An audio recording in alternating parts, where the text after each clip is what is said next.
बिस्मिल्लाहिर्रहमानिर्रहीम। अस्सलाम वालेकुम नाज़रीन। पेट्रोलिंग पुलिस फैसलाबाद रीजन का मोबाइल एजुकेशन यूनिट शहरियों को रोड सेफ्टी और ट्रैफिक रूल से आगाही फराहम करने के लिए मुख्तलिफ शहरों के दौरे कर रहा है।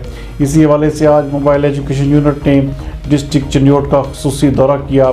हमारे नुमाइंदा खुसूसी शेख खुर्रम अब्बास के मुताबिक इस दौरे के दौरान चिन्योट की मुख्तलिफ हाईवेज़ पर रोड सेफ्टी, ट्रैफिक रूल्स और धुंध में महफूज ड्राइविंग के मुतल्लक आगाही पम्फलेट्स तकसीम किए गए। सुस्त रफ्तार गाड़ियों पर रिफ्लेक्टर्स भी लगाए ताकि धुंध के बायस हादसा से बचा जा सके।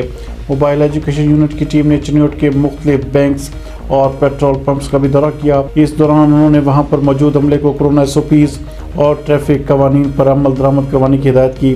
मोबाइल एजुकेशन यूनिट की टीम ने चिन्योट के बस, टैक्सी और रिक्शा स्टैंड्स पर मौजूद ड्राइवर हजरात को रोड सेफ्टी और ट्रैफिक रूल्स के मुतल्लक आगाही फराहम की। इस मौके पर बात करते हुए in charge mobile education unit sub inspector Rizwan Bhatti का कहना था कि धुंध में तेज़ रफ्तारी मत करें, फोग लाइट्स का इस्तेमाल और गाड़ियों के दरमियान मुनासिब फासला रखा जाए।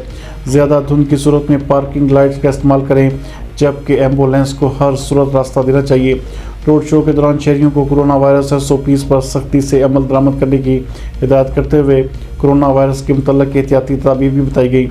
इसके बाद मोबाइल एजुकेशन यूनिट की टीम ने मुख्तलिफ शोबा ज़िंदगी से तल्लुक़ रखने वाले अफराद के ताउन के साथ चिन्योट कलमा चौक में रोड सेफ्टी वॉक का इनेकाद भी किया, जबकि उनका मज़ीद कहना था कि किसी भी एमरजेंसी की सूरत में फौरी तौर पर पेट्रोलिंग पुलिस की हेल्पलाइन 1124 पर कॉल करके मदद भी हासिल की जा सकती है।